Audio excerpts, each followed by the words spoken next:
be readjusted. That's better. Thank you.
Hi, Matthew. It's Judge Janine, and I wanted to congratulate you on the Don't Unfriend Me show at the DUM Show.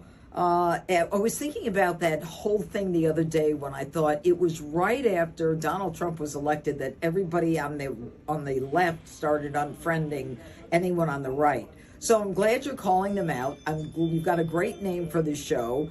And I hope that you're true to the values, conservative values, Republican values, and that you call those people out. I think it's great. And I know you've got 135,000 followers. I hope you get a lot more. And just keep the faith. Keep fighting. I think we may get America back. But in the meantime, we've got a steep hill to climb. And you're one of the fighters, one of the patriots. So thank you for what you're doing.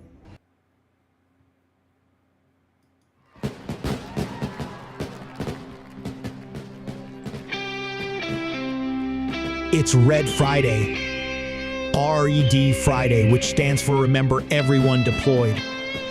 A movement designed to honor veterans and deployed U.S. troops by wearing a red shirt every Friday. As simple as that may be, Red Friday is a great way to back those who serve our country. Go to DUMShow.com and search for Red Friday to get your red on.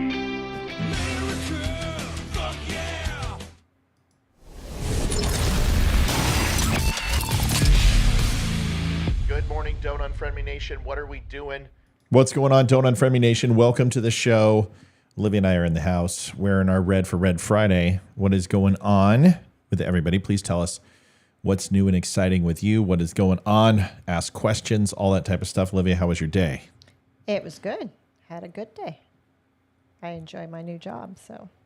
That's it? That's all I'm going to say about the new job. No, don't even go there, because then you're just going to trigger people to actually start looking. Think before you talk. Why don't you set up a signal flag? Hey, everybody, I got a new job. Everyone look into it. I don't want you to look. You don't understand these people. There's some very, very sick and demented people who watch our show. And I'm not just talking about the regular fans. So you got to be careful with that. What's going on, Don't Unfriend Me Nation? I hope everyone's doing well. We've got some. Listen, I just.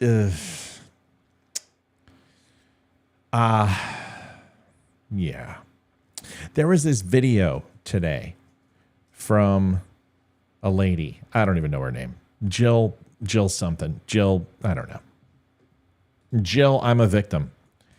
And. Okay. All right. So I just see something. It's in my craw. Something's in my head. a commentator came on from the show and left a message and said, Matt, I agree with you. Should be against the law to change the lyrics of the national anthem and disparage it. Agree with everything you said. Jill Scott. That's right. Jill Scott. Thanks. But you shouldn't make fun of her weight. Because this lady was fat. And I'm talking orca fat. I'm talking like Greenpeace has added a species to their list to save this person's life and not to go extinct. Okay? And honestly, I don't care if that's hurtful. I don't care at all. Because here's why I don't care.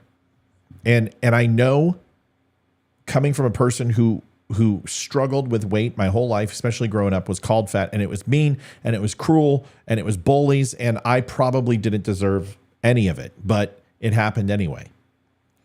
And I have specifically refrained from saying this to people who stand up and judge others. And I believe that if you're going to stand on a pedestal and preach to people and talk down to them and insult them for their religion, insult them for being white, and use their characteristics against them, I'm going to give you the exact same taste of your own medicine, and I'm going to call you a fat ass if you're insulting my friends, my family, African Americans, Mexicans, every single nationality on this God's green earth, and you're going to project that your class of people are the only one to suffer inequity and to be trivialized or to be marginalized or to be systematically tried to be erased from history, because that ship sailed a long time ago, no pun intended. So if you're going to come and be respectful, I'm going to give you respect. If you're going to come and yell at me, I'm going to yell at you. If you're going to be racist and say it's the color of my skin why your life is a problem, then I'm going to take a physical outlook on you and turn that mirror inward and say you're a glutton and a sloth. And you're sitting here saying that your life is horrible. And you're sitting here saying that because you're black that you can't get ahead, and that there's a constant racism and slavery needs to be brought up every single day so the white freaking devil can have it in their craw every second of the day. And if you get to say that because my ancestors or people who are in my lineage did bad things, and you get to trivialize and break me down to my lowest common denominator, then you're a fat ass. And I'm having a hard time feeling bad about that, because there's a couple things. One is that, first of all, you're doing it, and two wrongs don't make a right doesn't work anymore. Unfortunately, the golden rule doesn't work anymore. Treat others the way you want to be treated. That stuff doesn't work anymore. People respond to one thing and one thing alone, to being out ridiculed. And those people need to be called out. Number one. I don't care what color you are. I don't care what your religion is. And I'm not trying to be negative. I'm not trying to be all pissy. What I'm trying to tell you is that there is now two people really that you interact with. There's people who are looking for a fight, and there are people who are looking for the truth. And that really breaks down the entire dichotomy of social media in its simplest form. People who want to fight and people who are looking for the truth. And you have to establish with a few lines of sentences what people's intent really is. And I will tell you, I'm really good at it. I'm good at it because I interact with tens of thousands of people a week. I am a studier of people's personalities and how they interact and the words they use. And I will tell you, I am very rarely wrong, or do I misjudge somebody. And you might be asking, well, what is this all about? Let me show you, because I think seeing it is going to have a bigger impact than me telling you all about it. But I will say the last thing before I play this. I'm aware that insulting somebody because their weight is not necessarily the nicest thing. And that's why you shouldn't do it. But if someone's going to go ahead and insult you and talk about your physical appearance, I don't think there's anything wrong with giving them a taste of their own medicine. In fact, I think it needs to happen more. The second thing I was going to say is that being overweight absolutely 100% is preventable. Now, I'm big boned. It's just in my blood. No. Knock it off. You're talking to a past fat guy. I know. Yeah, you're right. You may gain weight faster than other people. That's because you're eating a gallon of ice cream and eating potato chips and shoving burgers down your throat. If you want to stop that stuff, you just have to restrict your diet to a certain amount of calories and be active 30 minutes a day, and it will go away. And it certainly won't go overnight. A lot of people want instant results with a pill or some sort of new thing. It doesn't work. It takes hard work.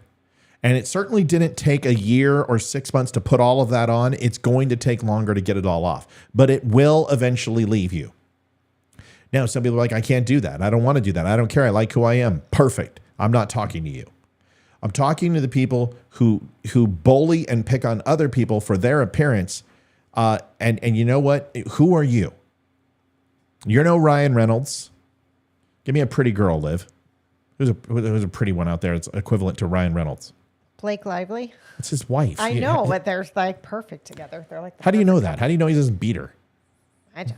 Yeah, I don't know that. Ryan Reynolds doesn't seem like that. He told me last night in bed. Yeah, she told me in bed. Me first. You're just. We'll just make a. Sorry. We'll just make a Ryan sandwich. So the Blake Lively person and the Ryan Reynolds person still has flaws and still has issues, and that's the thing.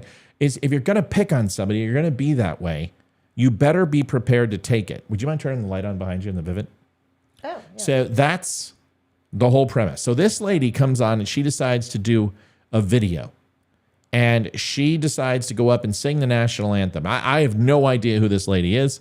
I've never heard of her in my life. I know that I was extremely frustrated when I saw it. And it has nothing to do with slavery.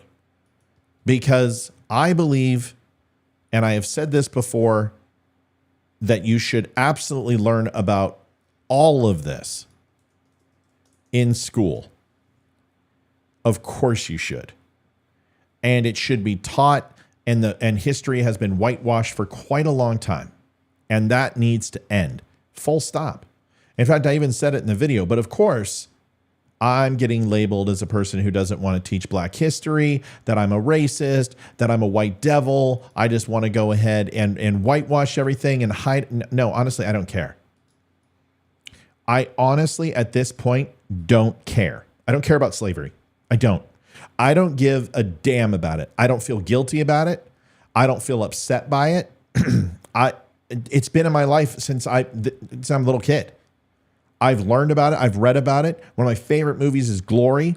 I've went through the entire Ken Burns works. I am a purveyor of the Civil War and have studied U.S. history.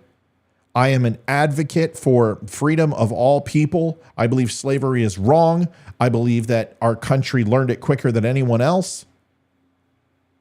But I don't feel bad about it. Why should I? Had nothing to do with it. Just like I don't feel like bad about the persecution of Jews in Nazi Germany. I had nothing to do with it. I don't feel about the Bolshevik Revolution. I don't care. I don't care about Russians who died in World War I and World War II. Or World War II. I don't care.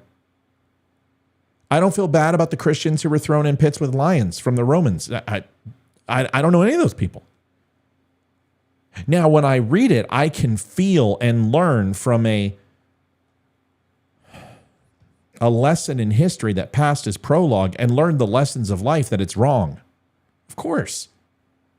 And I've actually cried and shed a tear at books that I've read on Auschwitz. Of course. But that doesn't mean that every day I wake up and I go, God, please forgive me for slavery. Because that's not my cross to bear. And it's not yours. And it's nobody's cross to bear on this planet. Because nobody here is responsible for it. Nobody living suffered through it. And nobody is responsible for it. So I can acknowledge it. And I can respect the fact that your ancestors went through that. And I'm not sorry because I have no obligation to be sorry. Why would I? How disingenuous would that be? I'm sorry for slavery and I had nothing to do with it. I hope you can accept my apology that means nothing. What?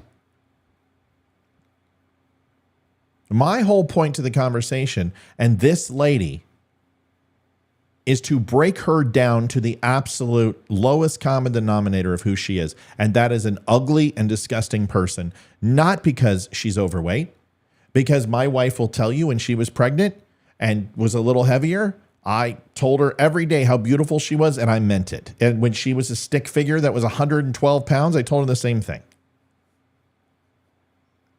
Outward appearance means nothing to me until you make it something. And I'm just sick and tired of people talking about it. I'm sick of people talking, woe is me. Woe is me.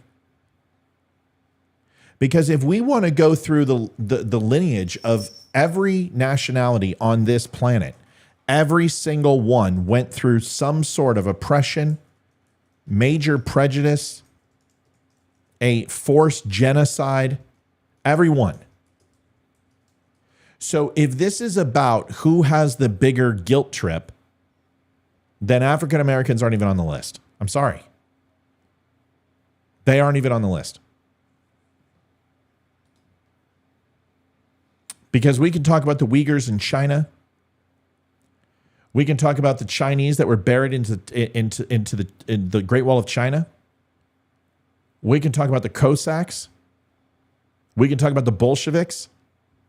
We can talk about people in Africa who have died of AIDS and HIV. We can talk about the genocide where they were killing 16 to 26,000 people a day in places like the Congo and Kenya and Somalia. We can talk about the Native Americans. We can talk about the Jews. We can talk about the Moors. We can talk about the Persians. We can talk about Christians. So if this is simply about who has the largest guilt trip, I'm sorry, that's not the way this works. So can we please, as a society and a country, stop talking about color? You're not from Africa. You're an American. I'm not from Germany. I'm not from Greece. I'm an American. And I don't know a damn thing about German culture. I don't know a damn thing about Greek. Well, that's not true. I know about German and Greek culture, but not because I inherited it from a relative or it was in my family tree. It's because of studying. And you don't know anything what it's like to be a slave. And from Africa, you've learned it from history. So stop culturally appropriating other people's suffering. That's really what it is. Because you sit here and say we can't wear Halloween costumes because somebody's black and we're white. Well, why do you get to culturally appropriate slavery when you had nothing to do with it? Can we just be honest? Can we just stop the lying? It's not about who has the biggest trials and tribulations today. It's, dude, let's live in the moment. I said this in the video. If we take a look and ask every single African American who wants reparations, will this cure anything? You get the 40 acres and a mule. You get the overtime wages and the overall labor paid that was stolen from you and your country. We give you all of that in reparations. Will you forgive the United States and will you move on? And the answer every single time is absolutely not. Then what will? The only thing that makes something like this become numb is education and time. The education is being done. Liv, did you learn about slavery in school? Yes. Okay. Are the kids learning about slavery in school? As far as I know, I think And they are. are they learning about black culture? Did they have to come and actually do reports on Jackie Robinson and Maya Angelou? And yep. Mm-hmm. Okay. Are they learning all the things that we learn? Yep. So what? There's the education. At the time, we are well overdue to move on. Not forget civil rights. We understand. We have people who marched still alive. I get that. I'm not talking about civil rights. I'm not talking about burning bras and suffrage. I'm not talking about the Holocaust. I'm talking about slavery in the United States. It's time to move on. It's time to move from this 1619 Project BS, and it's time to actually get real. Here's the video. Maybe you'll understand why I'm so frustrated. You tell me how it makes you feel. Really want your opinion. Here it is. Oh, say, can you see? 1 second. Audio difficulties.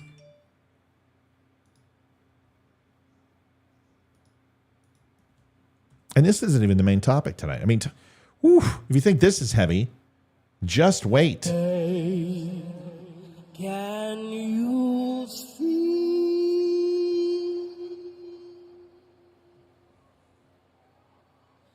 By the blood in the streets,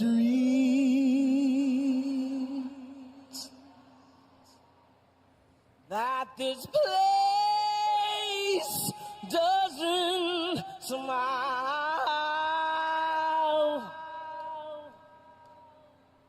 on you, colored child,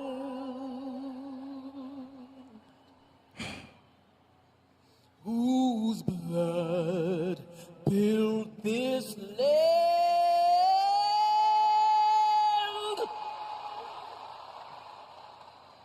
with sweat and their hands.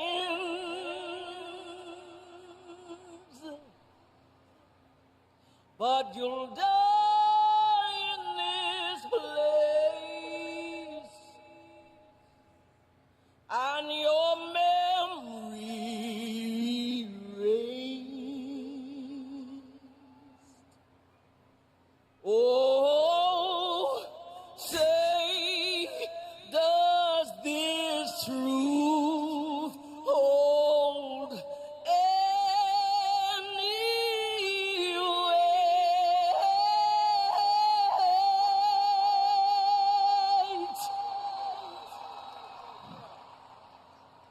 This is not the land of the free,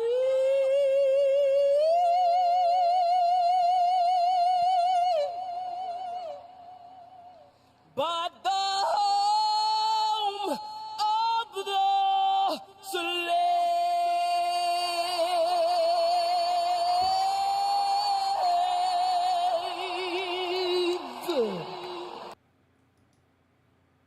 Yeah. Thoughts? Her, Fergie, and Roseanne Barr should form a trio. They Yeah. make bank. Yeah. When you make Roseanne Barr and Fergie look good, that's how bad you are.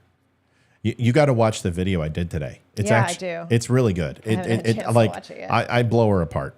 I break down her song and I make fun of her and her cheeseburger eating ass. I just, you know what? I can't. I'm not going to sit here and take it anymore.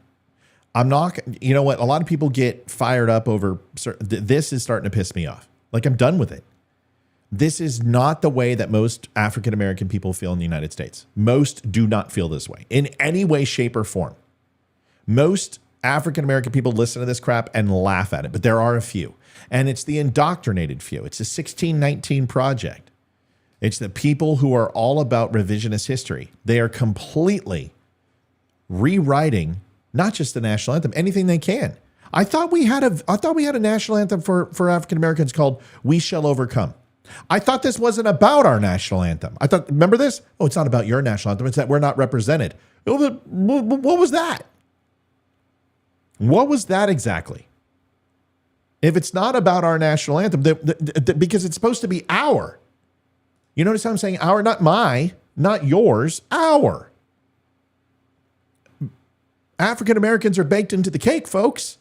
I don't know if you know this, but equal rights means equal to all. It doesn't mean special. I'm just done with it. I'm not going to kiss anybody's ass. Slavery was horrendous. Yes. Yes. Jim Crow laws. Yes. Redlining. Yes. Civil rights being removed from humanity, which essentially what that was. That's horrible. Accidental shootings, on purpose shootings, unjustified shootings, all wrong. Incarceration of blacks, wrong. Tuskegee, wrong. Utilizing African Americans to support the military in an unequal distribution from all other races is wrong. Okay. Healthcare. And the fact that African Americans have to pay more for healthcare than the average white person. Okay, it's wrong. Yeah, okay, yes. I agree with all of it. But what I'm not going to do is sit here and say that it's my fault, that it's my wife's fault, that it's anyone listening's fault, or anyone else that we know, because there are no policies that we have voted for or that we propose that cause these things. These are individual issues caused by a select few. And there are ways to get these things rooted out of our system, like we did with Jim Crow, like we did with slavery.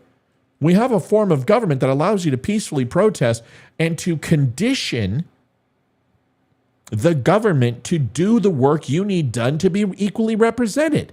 How do you feel that that's been mischaracterized or misrepresented? It's time to stop, because it's never going to get better. It's never going to get, when we keep doing stuff like this, because all this is designed to do is piss off white people. That's all this is designed to do. That's all it is. It's just designed to piss off white people. And they're like, see, we got a conversation going. How did that work out for Kaepernick? Where's Kaepernick?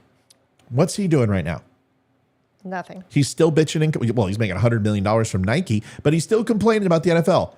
I'll be a backup to the backup to the backup now. You don't lead this way. This isn't how you convey a message to people. You don't have to kiss white people's asses, but what you don't do is tell them to kiss yours. There's a difference.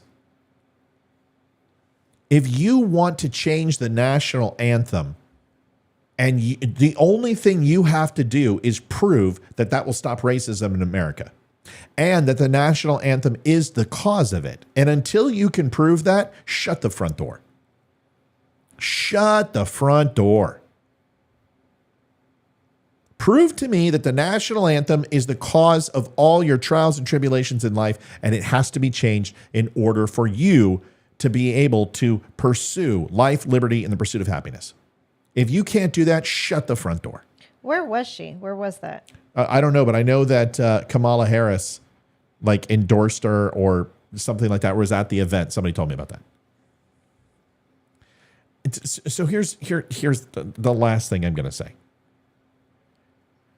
There's no such thing as equality. There's no such thing as equity. There's no such thing as equal outcome. It's just the way it is. Everybody goes through, unfortunately, the exact same level of indignity and inequity, because it's all about their perception. Everyone has it tougher than anyone else. There's just no way for you to ever be equal. Anyone. I will never be equal to my wife. She'll never be equal to me. Our experiences are vastly different. And where she lacks in something, she may make up in another. But to say that we can somehow create equality, true equality, which means equal outcome, it's impossible.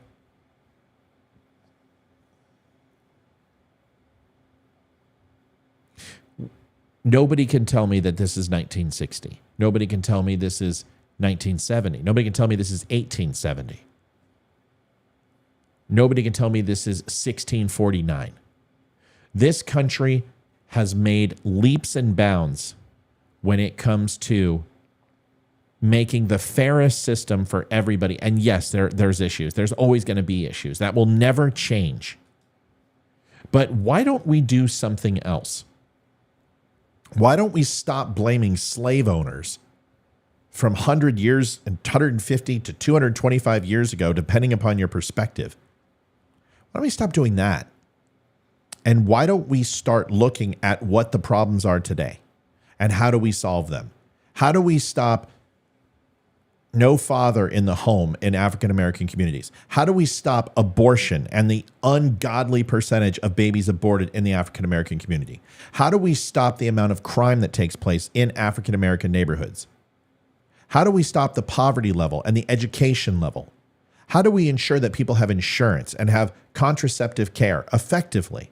Not just on one clinic on the side of town, but have it as an educational system inside the home with parents teaching this to their children. Parents, mom and dad. How do we get the communities from stop peddling drugs and the gang violence that happens and the murdered children every single weekend that we see in the top 37 out of 50 states that are all ran by who? Democrats. How do we do that? Isn't that the real problem? Or are we going to constantly worry about the souls of the past? Are we going to worry about the ghosts of the past? Or shouldn't we worry about the living of today?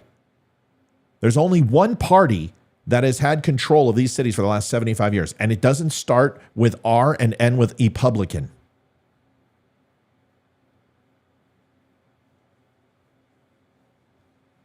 There's my soapbox. Sorry, Liv. The rest of the night won't be like this, I promise. You have any thoughts, Livy? I'm just sick of the whole cancel culture and the whole thing. Just no one that is alive today is directly affected or has been affected by slavery. And your grandparents may have been, your great-great-grandparents, your ancestors may have been slaves or been slave owners, but you were never a slave and you were never a slave owner. There's not one person alive that was. And there's still slavery around the world, but I highly doubt that if you're an American and you were born in America, that you were a slave or a slave owner in your lifetime. So why can't we just move on? Because we have to feel it every single day. And the white devil has to, this is what the girl said to me tonight. She's like, oh, you're never going to, all caps, you're never going to forget this. We're never going to go away. You just want to see it go away. I'm like, no, I don't want to see it go away. What I want you to do is stop making excuses for it. I want you to ask any African American, anyone, how has slavery impacted you? Just tell me. How has it impacted you? I can understand how it shaped your mindset. I can understand how it shapes your values. I understand how it makes you hesitant and fearful. But how has it affected you? How has it directly impacted? And the answer is always the same. It hasn't.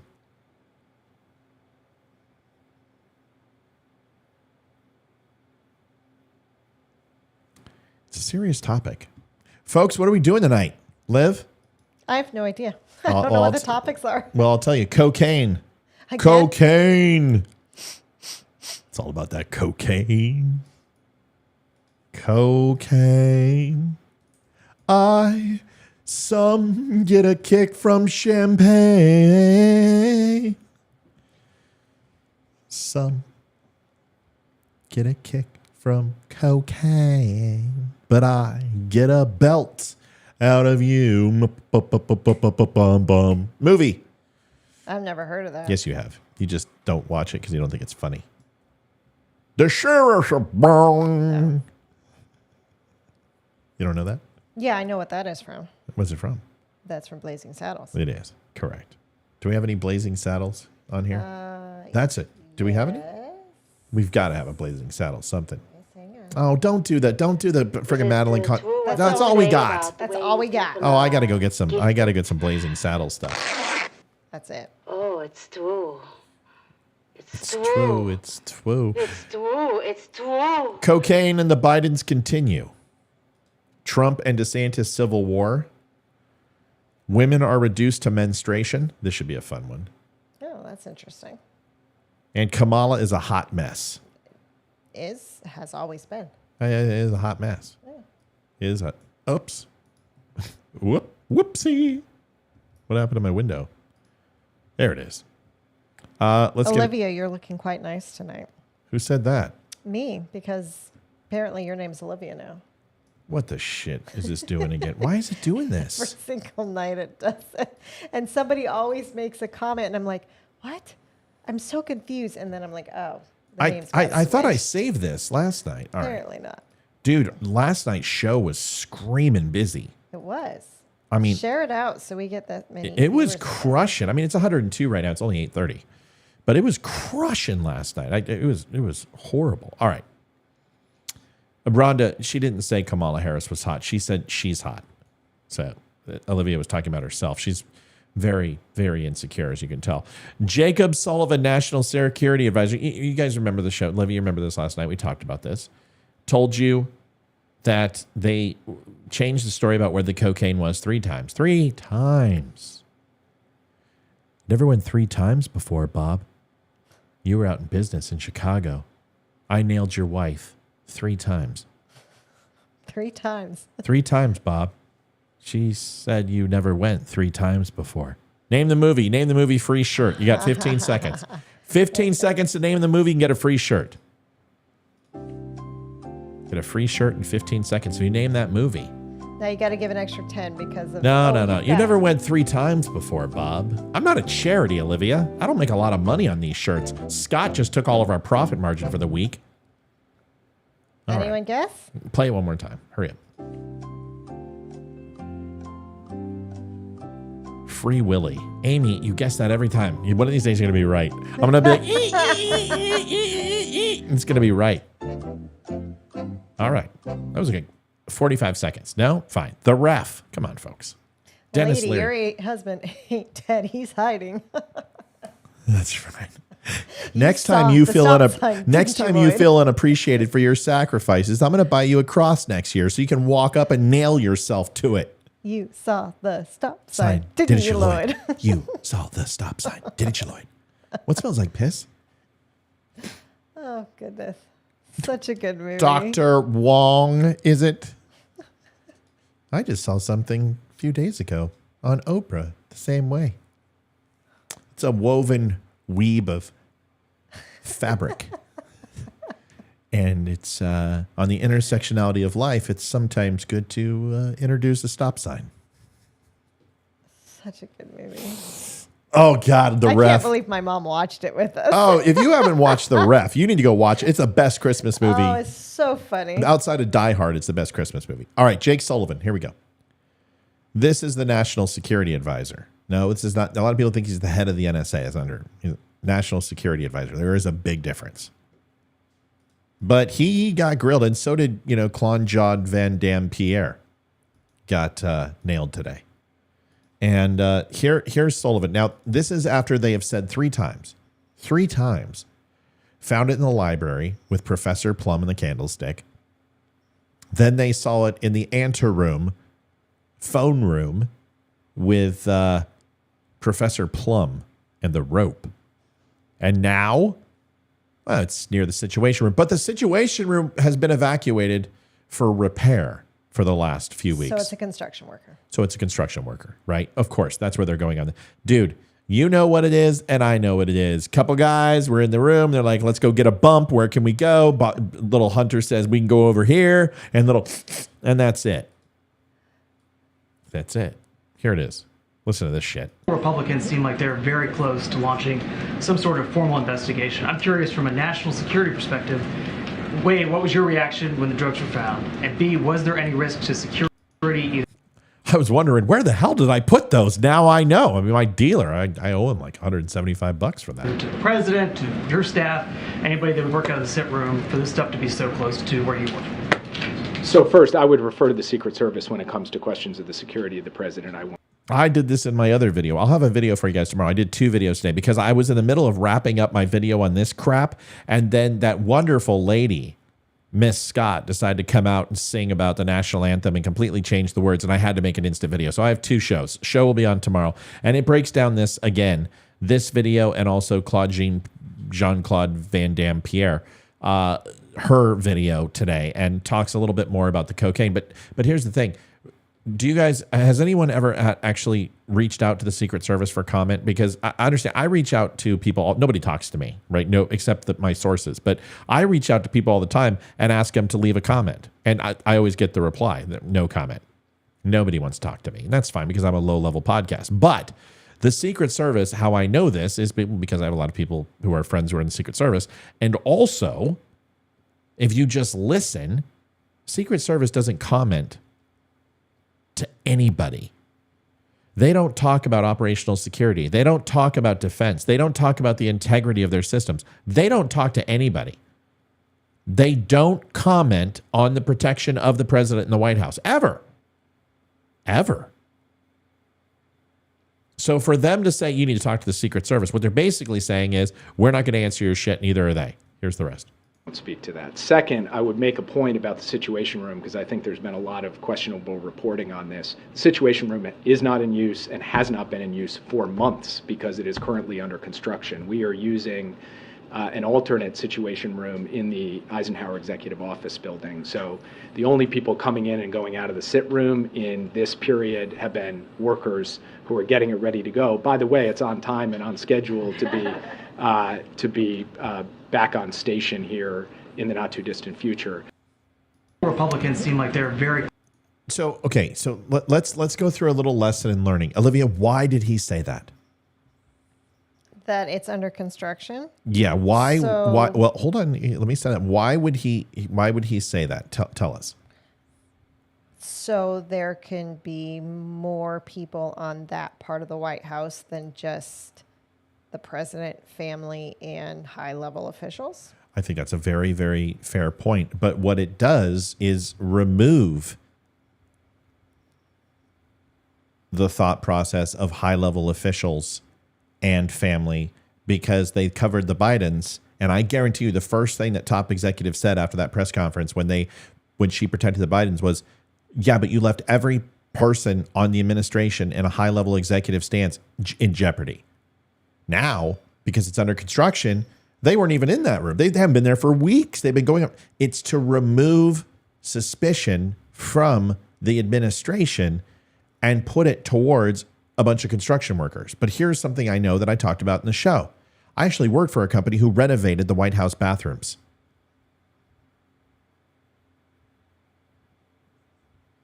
That's right. And they had to sign a non-disclosure agreement. They had to all go through background checks. They had to go through drug tests. Why? Well, because of liability and insurance reasons. They had to sign NDAs that they would not tell anyone, post any photographs, take credit for it on the website. I ran the marketing department for this team. I couldn't use any of it. We got to see what some of them look like on cell phones because of personal pictures, but we could not use any of those things because of the integrity of the White House. I had no idea. That's right. And I'm saying it here because I don't work for the fucking company anymore and I don't care. So I know a thing or two about bathrooms, Lily. Now we gotta go put all that shit back We on. gotta go put all that shit back on. They won't remember that movie either. So if you work and you get a VA contract, you get a government contract, you are under government stipulations, which are piss tests, regular inspections, background checks, all of it, everything. So this isn't Juan and Jose, and don't call me racist because I worked in construction, man, and all the construction teams are absolutely 100% Mexican-American or non-legal immigrants, okay? So don't give me this. Vets aren't working up there. Look, John Pfeiffer is not up there nailing roofs, okay? Just give it a break. That's not what it looks like at the White House. They have to be documented. They can't have any felonies. These have to be absolutely 100% above board construction workers, or they don't get in. So don't sit here and try to pawn it off on hardworking blue-collar Americans who have all been vetted by the Secret Service to work in the White House. Please. All this does is remove suspicion from the administration and the Biden family and puts it on a bunch of unbeknownst construction workers. You don't think every one of those construction workers are like, holy shit, did I leave my Coke there? No, I didn't. Nobody brings Coke into the White House unless you're not going to get glad-handed by Secret Service. You bring it in through the executive area. That's why. And you go ahead and you take your buddy to the room and you guys do a bump together in an area which is all under tarp. All electronics are shut off. And there are no cameras. That's what they're saying. There are cameras everywhere in the White House. What they're not saying is that they were shut down. That's the thing, because they don't want to say those words. Just like, oh, well, Epstein's cameras weren't working because they didn't want to say shut off.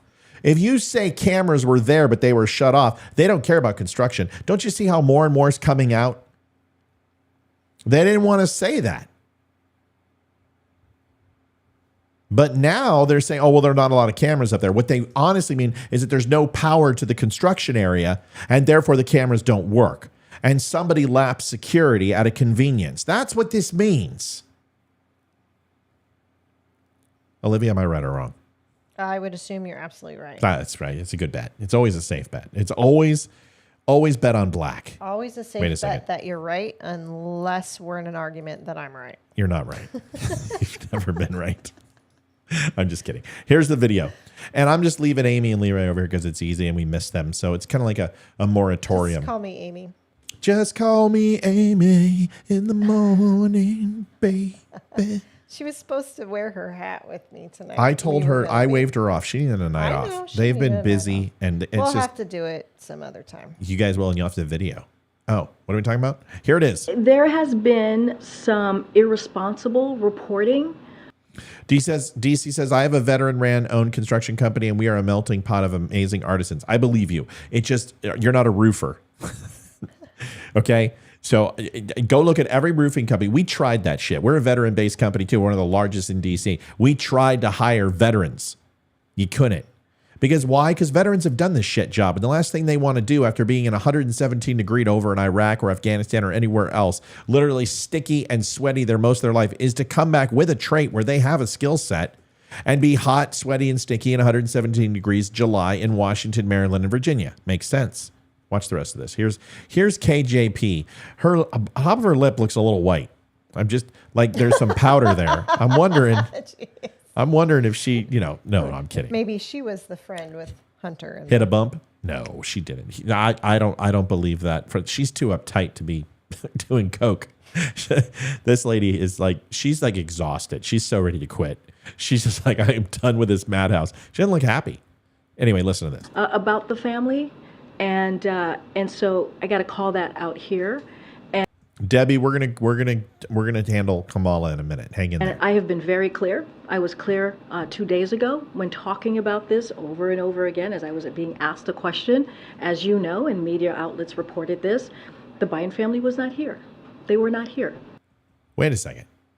Olivia, what's wrong with that? Does something send off an alarm bell in your head when she's like, asked a question? Is this Joe's cocaine? Is this, can you just once and for all put this to bed? Is this their cocaine?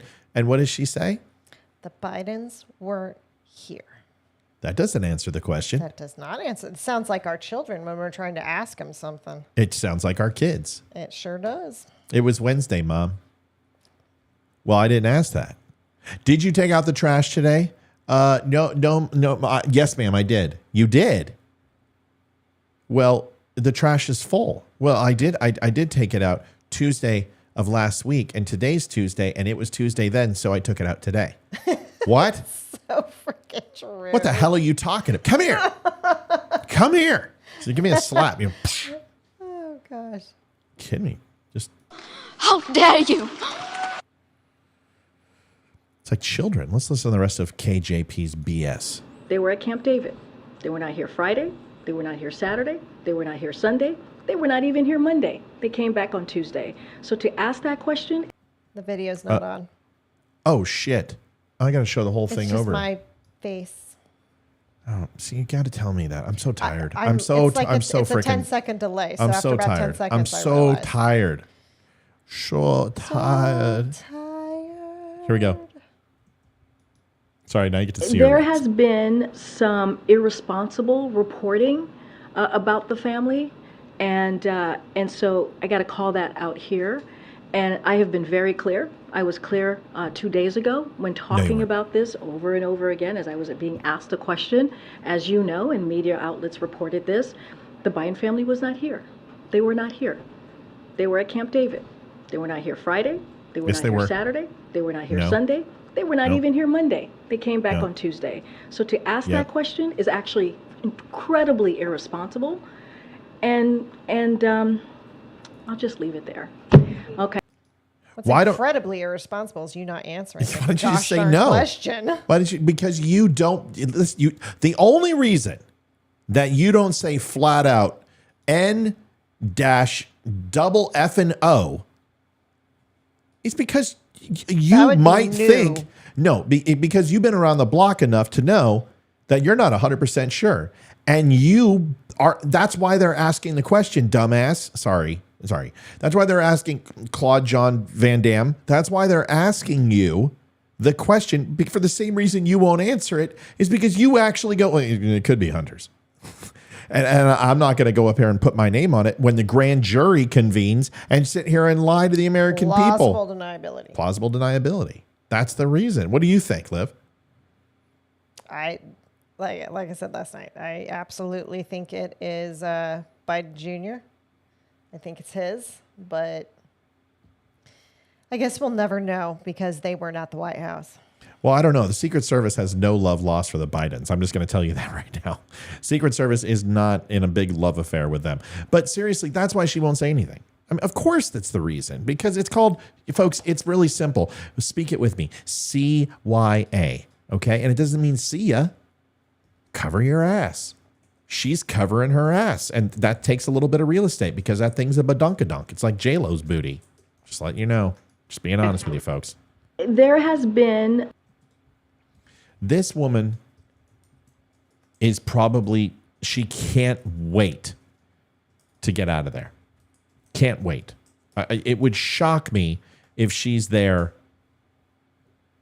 Wonder if she'll go join Peppermint Patty. Oh, well, her lover is over in CNN, her better half. So I don't know, but I can tell you that the only reason for them not to say, I've told you this yesterday, the location. Why did they say unequivocally, this is where we found it? Well, because that's not where they found it. I told you that yesterday. The reason why they're not telling you that it's not Joe Biden or Hunter Biden's, because they don't know that. Because they very well believe it could be. He had access. He was in the area. And let's face it, man. Okay, all right, here's the thing. If you hire Lizzie Borden to be your press secretary, and somebody shows up with an axe in their forehead, who are you going to interview first and think did it? Probably Lizzie Borden, who cut up her husband with 50 strokes of an axe. More than likely. Let me give you another one. If Lorena Bobbitt worked as a janitor at the White House, and Hunter Biden, well, that's not fair. Because he might pay her for that. Oh my God. What if Pete Buttigieg, no, Pete Buttigieg doesn't have a penis either. Geez. Pete Buttigieg has a vagina. General Milley, no, vagina. Hillary Clinton. Oh no. The surgeon, the military person who's in charge of children in transition, whatever that person's name is, the blonde, who's a guy. He has a penis. So if his penis gets cut off, but he says he's a woman, who are we going to go to? Lorena Bobbitt. Well, when you find cocaine, crack in the White House, who are you going to go to? Well, of course you're going to go to Hunter Biden. You're telling me the moment that this broke, that Secret Service wasn't like, Mr. President, we found coke. And all of a sudden you heard, can you give me a slap? And you hear Hunter go, oh shit, what did I do, Dad? You're telling me that didn't happen? I guarantee it happened. Come on, man. What are you doing? Do you want to tell the story or are you going to let me finish? Come on, folks. Just come on. It's not that hard. Now, is it Hunter Biden's? Nobody knows. No one's ever going to know. You really believe the Secret Service is going to stand up and go, ladies and gentlemen, after a full investigation, it's Hunter Biden's cocaine. No, but the point is... I wonder what his Secret Service nickname is. Snow Globe. Snow Globe. Jimmy Crack Corn. Olaf. Jimmy Crack Corn. That's what it is. Jimmy Crack Corn is on the move. Jimmy Crack Corn's on the move. So here's the thing. I don't care about the cocaine. Honestly, I don't care. I don't freaking care. I don't care. I don't care it was found in the White House. I don't care. What I care about is they're lying about it. And they're BS. And instead of just owning it, they're lying about it. We've already caught them in how many lies? And I'm telling you, you're going to catch them in more. been telling you this for 4 days.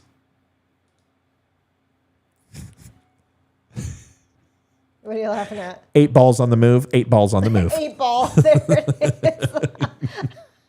is. That's great. 8 balls coming out of the wing with full depends. I wonder what they call. I wonder what what the they whole call. Biden family is. I wonder what Jill is. I wonder And what. Well, let's see Joe. what. Let's do this. Let's play this game. Okay. So Hunter's 8 ball. What do they call? What do they call KJP? Did they have? I didn't think like the press secretary and stuff had. Of course, the press nicknames. secretary has nicknames. Yes, they do. They all have nicknames. Absolutely. Of course, the press secretary has nicknames. What do you? Chocolate Thunder. No, Kilimanjaro. Yeah, because the KJP. No, Kilimanjaro. KJP. It's what the hell? I'm not being. Okay. Well, what do you think? I know what it should be. Oh, someone said Cabbage Patch. No, what is it? What was the name of the city in Black Panther? Wakanda. That's Wakanda forever. That's Wakanda. That's her nickname. All right. So there it is. What about Joe? Joe would be I forgot. I forgot's on the move. What about Jill? Dr. Strangelove. Dr. Strangelove. There you go. Dr. Strangelove is leaving the Navy mess. Oh, Jill is diaper changer. No, that's good. Diaper changer is on the move. What? So Hunter's is 8 ball. What's Joe could be depends. It depends. I said that already. What's Kamala? Ooh. Venn diagram. That's right. Venn diagram. Right. Or projector, something like that. Projector. So yeah. Hot mess. Hot mess is on. Okay. What about General Milley? I think Metro for metrosexual would work. Pete Buttigieg, San Francisco. How to speak San Francisco. No, vagina. How to speak San Francisco. Vagina. Cackles. That's good. Cackles. So we could. Oh, salmon. That's what we gotta salmon call for Pete Buttigieg. Oh, no. Mountain bike. Mountain bike. That's right. Mountain bike would be good. It's good. I think we've got some good names. Who's cat said spread eagle. Ramona's pothole Pete. Butt plug, traffic cone. Holy cow! You guys are horrible. Cackles is perfect. KJP, Jimmy Olsen. I don't get that one. I don't get that one either. Anyway, it doesn't matter. All right, let's get to listen. That was a fun game. It's a fun game. Yeah, we should do games like that more often. We're gonna play Park the Platypus later, so that's gonna be fun. Right, Liv? I thought we were playing Diablo. We'll do Distraction Diablo. Ooh, that could be fun. That could be fun. Distraction Diablo is fun. Ooh, here's a boss.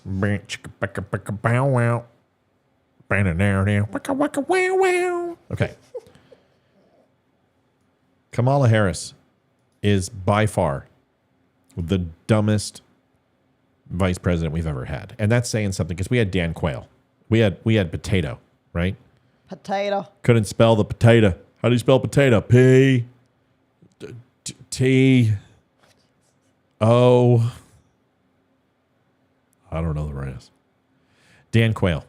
But no. Mike's like Diablo over sex. No. We combine them. We combine them. We play Distraction Diablo. Marine said Kamala is one of the hyenas from Lion King. That's right. Shenzi. Call her Jackal. Shenzi. Jackal would be good. This look on her face is absolutely perfect to sum up what the rest of the video is about. She was asked really about culture. And yeah, just listen.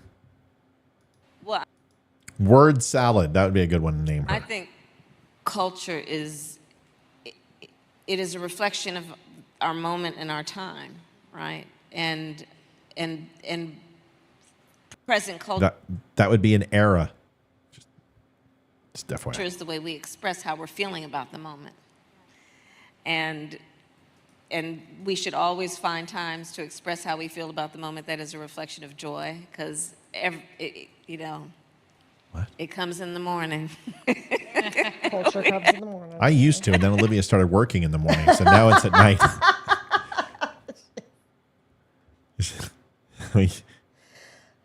Used to.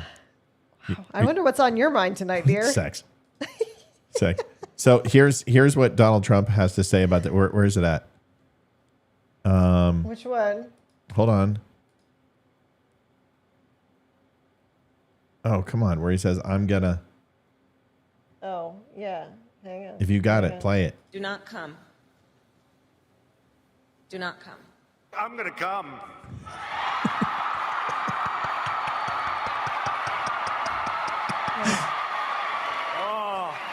Knee pad Harris. Knee pad Harris. Oh man, Kamala. She's something else, man. We did it. We did it, Joe. We did it. I love Venn diagrams. Joe. I really do. I love Venn diagrams. It's just something about those three circles and the analysis about where there is the intersection, right? Yeah, I see people that you agree with me, right? No. Venn diagrams. We did it, Joe. We did it. Here it is. We have to find ways to also express the way we feel about the moment in terms of just having language and a connection to how people are experiencing life. And I think about it in that way, too. Well, that was some weird shit. Yeah, I would agree with Hillary on that one. That's not the definition of culture, and that's not how you describe culture. She didn't mention the arts. She didn't mention music, poetry, writing, self-identity of expression. This woman is a lawyer. She's the vice president of the United States, and she can't define what culture is. Well, we got a justice on the Supreme Court, and they can't define what a woman is. So I guess that's she's extreme. In good company. That is a hell of a lot more complicated in today's world than the word culture. I'm surprised she's like, a culture is something that grows usually at room temperature or slightly raised in a petri dish. And then they make Venn diagrams about it. And then when you look at it under a microscope, it looks like a Venn diagram. That's what a culture is. Culture is what I need to do, my doctor said, because of my infection, to eat more yogurt and drink cranberry juice for my culture. This woman had throat cultures when she was working her way up the political ladder. Do you think she would know what culture is? Oh, come on, mouth. You're supposed to read Jim Henson's comment. I can't see him, so you're going to have to find it. Nobody even liked my impersonation. They should replay that. They missed it. I heard No, it. everyone else missed it. Hold on. Let me see what Jim Henson says. Didn't he pass? The wrong one, not Muppets. I can't see his comment. Is it Jim, G-Y-M? Hold on. J-I-M-H. The funny thing is the VB can run circles around Trump and understanding real issues. Oh. Give me some examples. Jim, what do you mean? Please tell me, and let's do this because I think it's a comment that deserves some time. Because it's only been, I don't know, 20 minutes since you mentioned Trump, Jim. Because we're not talking about Trump. We're talking about Kamala Harris. Is Donald Trump still in office? I didn't know he was. Because I pick on Donald Trump all the time. But if you want to go ahead and make the comparison, please help me understand what Kamala Harris has explained very well during her tenure as vice president. The border crisis. Please tell me.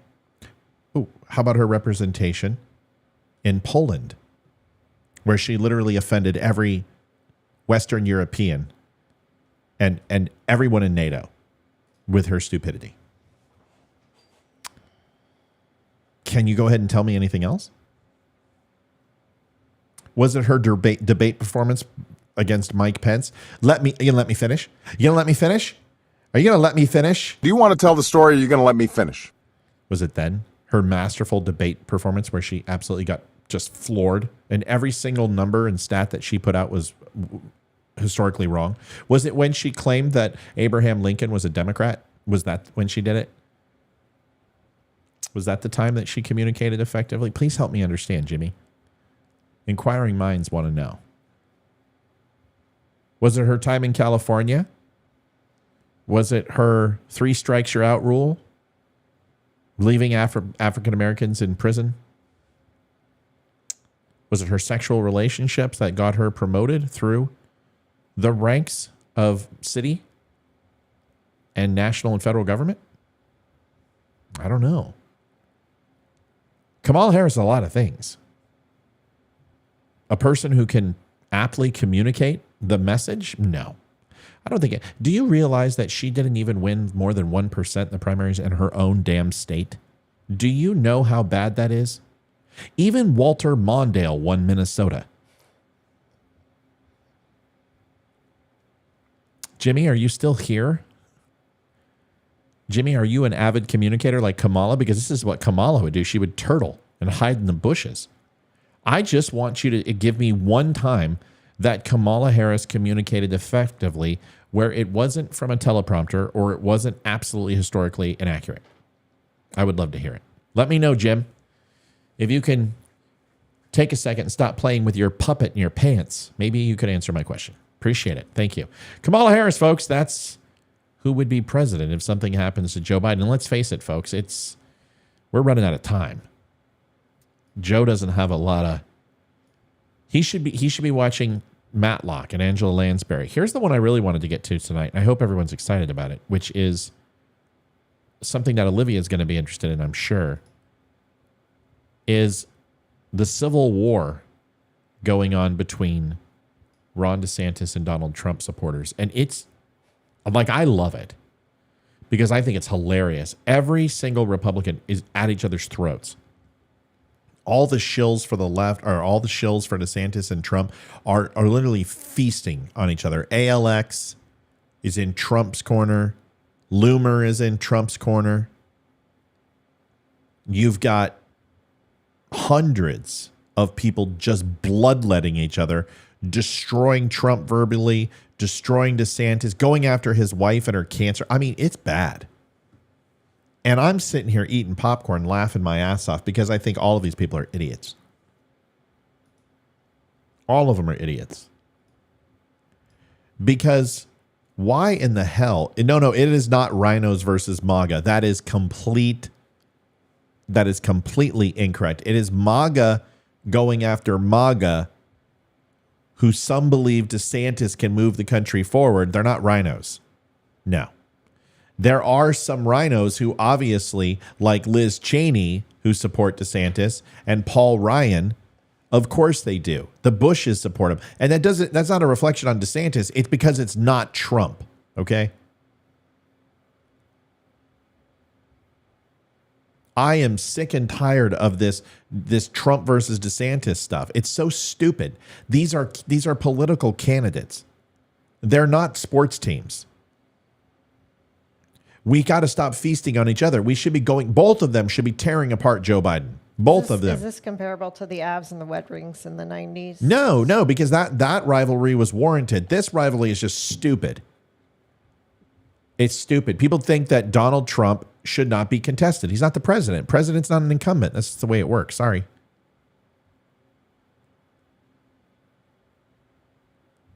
I don't appreciate people calling Trump followers ilk.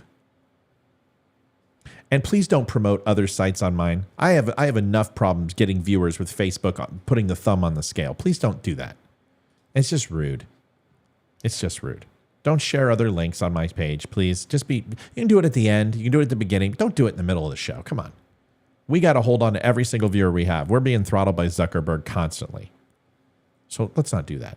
Let's watch this video. This is Casey DeSantis. And it looks like Casey DeSantis is running for president or something because this is kind of the gloves are off. I think we haven't seen this in a while. We haven't seen a careful with the wording, a first lady be this active in the presidency since Hillary Rodham Clinton. We didn't see this with Melania. Melania kind of stayed to her own and was very, very proper, very quaint, very awesome. I love Melania as VP. And Jill Biden tries to get... First lady. First lady, sorry. But Jill Biden is literally like a Martha Stewart on steroids, wearing the drapes, and it's so annoying. But Casey DeSantis is coming out swinging. She really is. Yeah, I don't like when people use the word ilk to describe Trump supporters. I'm not bashing on Trump supporters. I'm not bashing on DeSantis. I am not taking sides on this because I don't care enough. It's 15 months away. The poll numbers are going to change constantly. This is going to be like the cocaine story. There are going to be multiple versions, folks. It's almost like this is your first election. Welcome to the United States. I've been watching this stuff for 45 years. Welcome to your first election. Do you really think that this is going to be not a contentious, long, drawn-out process? Of course it is. Watch this. Tell me what you think of this video. It's very interesting. I hope everybody watches. We've witnessed a lot and put up with enough. You guys gotta go. Let's go. He is arresting her for being on a public playground. Her kids are here. We've been forced into silence.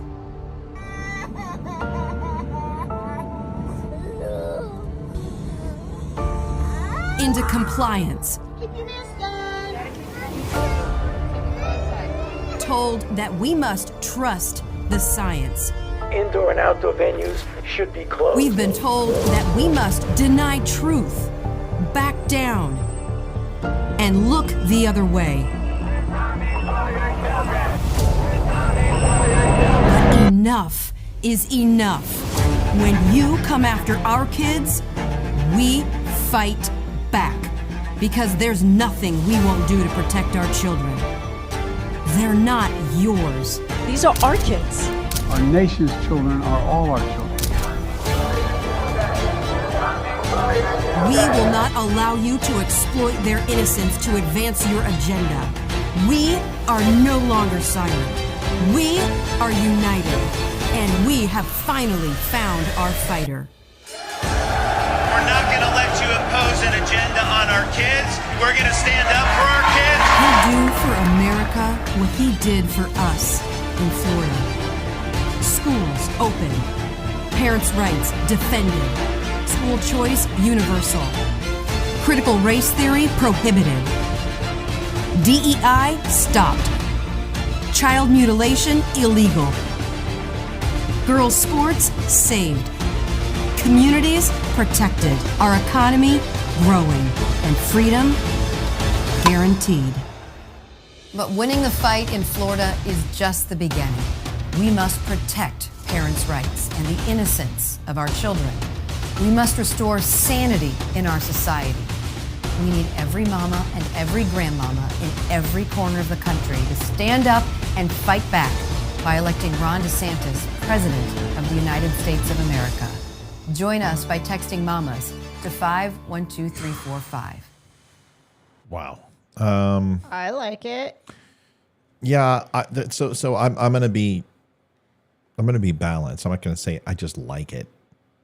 I'm gonna try to give some perspective. So from a political analysis, right? So if I was to be the campaign manager, I would point out some things. It looks like DeSantis is really a one-issue, one-trick pony, right? That's what it's coming across. It's coming across as the kids, the parents. He's been running this for a while. And honestly, it worked for Youngkin, and they're taking that playbook out of Youngkin's 2022 run. Or was it? 21. 21. So that is fine because I think it motivates people. I think it gets them excited. And I think that's on a lot of people's minds. So that's okay. But it does seem fairly myopic. It doesn't talk about the border, it doesn't talk about the economy, it doesn't talk about energy, it doesn't talk about the world stage. It's a singular topic, and it's one that I think is going to get people motivated.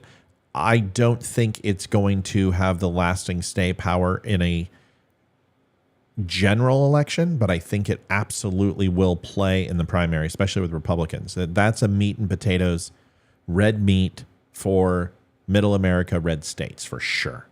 It's not going to speak nationally, but that's okay. It doesn't have to. It just needs to win the primary.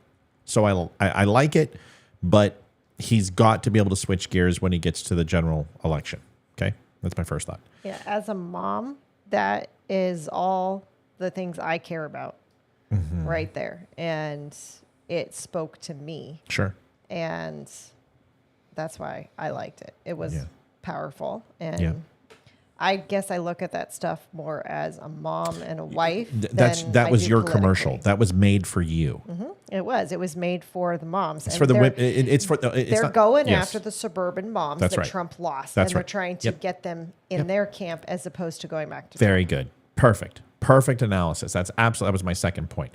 They're going after the disenfranchised 12 to 16% that didn't vote for Trump. And that is a huge demographic. And if you get the moms, you ultimately get the husbands. Let's face it. That's the truth. And you get the husbands, you get the moms. So they're absolutely going after mom vote. And I think that's fine. That's what I was going to say.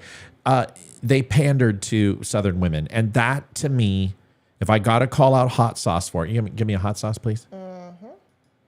I shouldn't have to ask for that. The moment I say hot sauce, it should absolutely. What's something that you always carry with you? Hot sauce. Really? Yeah. Really? Are you getting information right now? Hot sauce. Hot sauce in my bag, swag? Hot sauce. Really? Yes. Now listen, I just want you to know people are going to sit and say, okay, she's pandering to black people. Is it working? Okay. Is it working? So it's a little hot. When you say mamas, I'm surprised she didn't do a draw. My mama said, that grandmama said, it was my mama said. it's pandering a little bit, but that's okay. That's okay. Casey DeSantis is trying to relate. She's up there, wearing a dress that's $1,800, and she's got MAC makeup on, and her hair's did, and she's not necessarily looking like a Southern woman from Florida, but she's talking like one, and that's important. So you do that video to ensure that you're not alienating your demographic. And when people say, well, that's not a Southern woman, she just did the Southern woman thing. That's why it's, text mamas to 512-345. It's pretty ingenious. I do think it's not going to play on the national stage, but it definitely plays in this case. I like how he didn't hit Trump, kind of left him alone and focused on Florida and running in Florida. I like that. But at some point, he's going to have to go after the establishment. If he wants to differentiate himself from Trump, Trump made a big mistake by Lindsey Graham. This shows you that Trump's judgment is still poor. And I'm just going to be honest, right? I'm just giving you the truth. The fact that Kevin McCarthy would not publicly endorse him today shows you all you need to know. Is Kevin McCarthy is going to back DeSantis. He was in California fundraising for DeSantis and asked his donors to actually pitch in for DeSantis. Kevin McCarthy just stabbed Trump in the back, and it's not the first time. So according to Trump, he did it to him in J6 and everything else. I don't think McCarthy likes Trump. I don't think the establishment Republicans like Trump. I think there's very few. Now, the Freedom Caucus is one thing, but they're a very small minority. There's not enough Trump loyalists right now in Congress and Senate, and the party's divided. And we're going to have to figure this out because ultimately it's going to hurt the ticket, and it's going to hurt down ticket. And listen, I don't want to lose the presidency, but what I do not want to do is lose the Senate again and not get the House. So he has to go after the Lindsey Grahams, who Lindsey Graham wants to introduce legislation to have the Ukraine entered into NATO. He's doing that. He's pushing that forward. I mean, this war hawk neocon, Lindsey Graham. I mean, Lindsey Graham, Trump should never have supported him. People are like, well, he needs him. No, he doesn't. No, he doesn't. Trump doesn't really have a chance to win right now anyway. There's no path to victory for Trump. I'm just letting you know. And unless the numbers change, there's no path to victory. Now, it doesn't mean that he can't in the future, but right now, every single demographic, 36 major demographics that are polled from Republican standpoints and Republican polls are showing him behind in every single one against Biden. But he's beating DeSantis. Great. You know what that gets him? It gets him a second place finish in the national election, folks. That's not good enough. I'm not worried about beating DeSantis. I'm not worried about beating Nikki Haley. I'm not worried about beating. I'm worried about him going against Biden. And yes, there are some positive numbers for him against Biden. But right now, there's not a path to the electorate. Let me ask you a question. Olivia, in the last of 3 years, do you believe Trump is better off than he was in 2020 or worse off? Let me know what your thoughts are. I think he's worse off. And it's just all of the court stuff, all the indictments, and it's going to turn some people off because you hear the word indictment and the first thing you think of is breaking the law and criminal, and it's going to turn some people off. And I think that's why the Democrats are doing it. And I think that's why he's worse off. See, I think that nobody can answer this question. Tell me the path to victory for Donald Trump in this electorate. Please explain to me where you think he is with Michigan, Wisconsin, Georgia, where he's at with Nevada, Arizona, Pennsylvania. Please show me how those numbers are dropping in Ohio.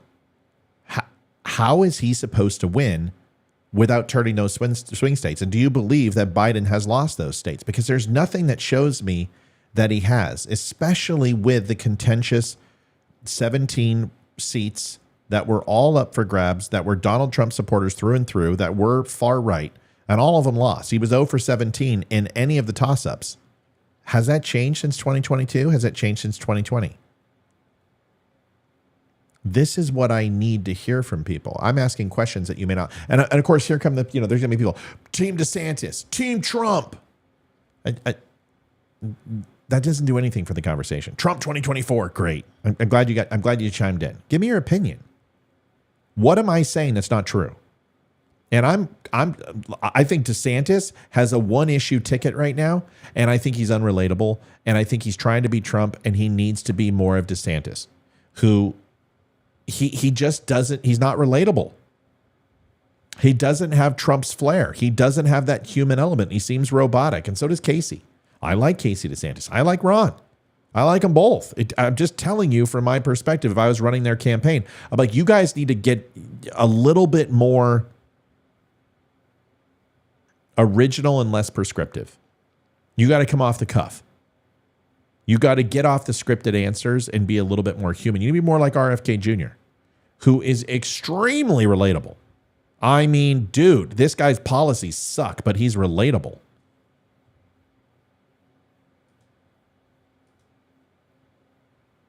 So that's my problem there. If you could take RFK and stick him in DeSantis with DeSantis policies, I'd be like, yep, there we go. There's our guy.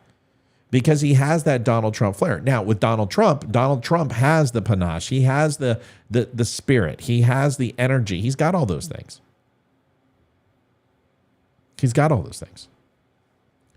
But he doesn't have a path to victory. See, this is what people don't want to talk about. They don't want to talk about that Donald Trump is polling worse than he was in these swing states, which are going to determine, these 7 states are going to determine the election again. You know this. How can you not? He's polling worse than he was in 2020. The candidates are polling worse than in 2022. Has Trump done anything to enhance his chances? So here's what it is. It comes down to one of two things. Either the election was stolen and have your mind changed that the election will not be stolen in 2024, which I don't believe in that. I think it's a horrible way to look at this, but that's okay. You can look at it that way. Or Trump has somehow turned the tides in those states where he didn't win them in 2022, and the candidates that ran in those states didn't win in 2022 or 2020, excuse me. He didn't win in 2020, and the candidates that he endorsed didn't win in 2022. What has he done in the last 9 months to show you that that's going to be any different in 2024? And if you can't answer that question, then he doesn't have a path to victory. Winning the national election is very difficult. Losing 7 key swing states is going to seal it. I'm not saying it's not going to be close.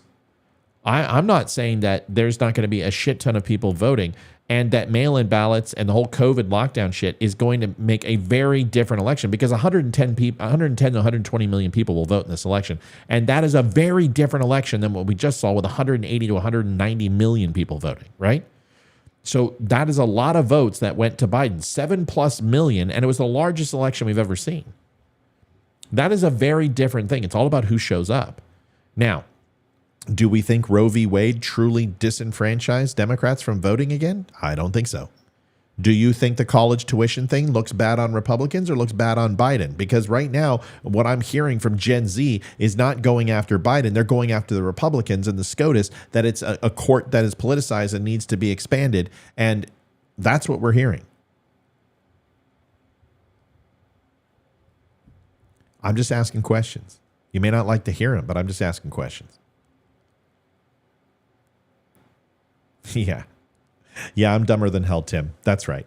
Because that statement really proves me wrong.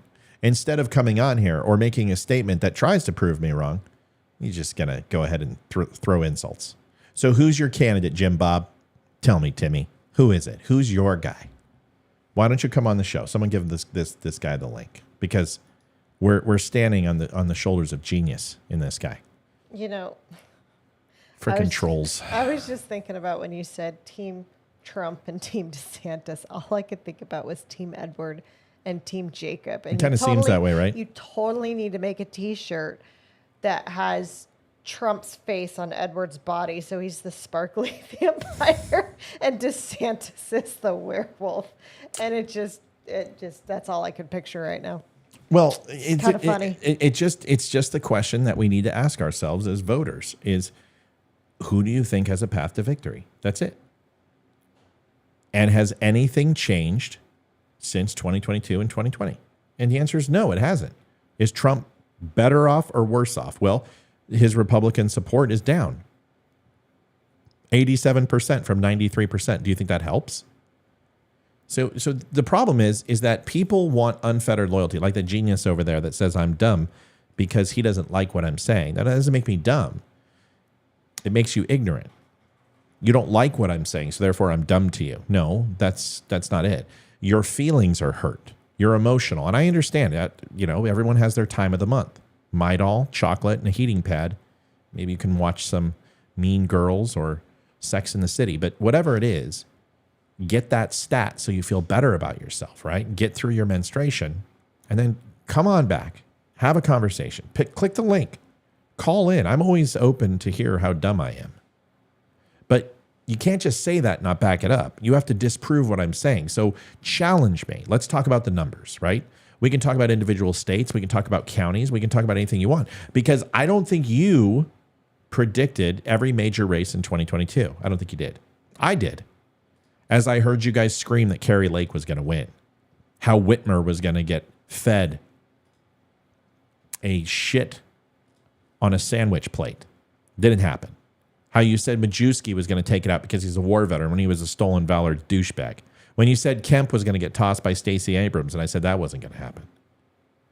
I mean, we can talk about all of these if you want. How I predicted that absolutely Fetterman was going to roll Dr. Oz, and that was the worst call Trump could make. But I'm the dumb one. I'm not taking it personal. I'm not triggered. I'm not hurt. I just think that you're kind of standing on not solid terra firma. It's like elementary school insults. Honestly, it's you like should have just called him a watermelon head, and it would have been better. That would have been good. That would have been. But that's true. I do have a watermelon head. My head is kind of big. I got a big fort. It's a watermelon. It's a big noggin, man. That would have cut me deeper. But saying I'm dumb, that's like, it doesn't. Yeah, it's ridiculous. I'm probably the smartest fucking guy you know. I'll just be honest with you. I'm not trying to be egotistical, but prove that to me. Show me. But he already left. Mm-hmm. And it looks like the guy who, I don't remember his name. What was his name? Justin or John? He's always was on the show. He always comes in once in a while. Anytime I talk about Trump, he's on. What Donald? do you think of? What do you think? No. It's another guy who was with the, remember the Nazi jerk off? What was his name? Who I went after? Who had all the soy boy followers? Yeah, well, he came on and Benny something, or is that somebody else? No, I don't remember. See, this is it doesn't matter. It's stupid. He's just one of those guys. He comes on once in a while. Nice kid, But he's always like, how do you think, DeSantis is... Oh, I'm not voting for DeSantis. I'm not voting for Trump. I'm not voting for anybody until I see the debates. I want to hear policy. I want to see where these indictments go. I want to see if DeSantis actually has any substance to his campaign. I want to hear what Nikki Haley's going to say. I want to hear what Tim Scott says. I want to have Christie go and eat, 5 quarter pounders and 27 nuggets and drink a chocolate shake when he gets tossed, because all he's running for is a book and to get a job on CNN. He's not running for president. I want to see what RFK, if he actually gets on the stage, if he actually can get on the ticket. I want to see how many votes that polls away, because that's what I would do. If that's what I would be doing. If I was a Republican, I would be absolute Nick Fuentes. Thank you. That's the guy.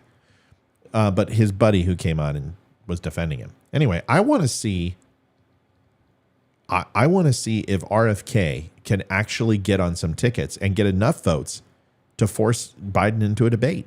I don't think Biden will do it, but I would love to see that. Incumbents don't debate. It's no big deal. It's what happens.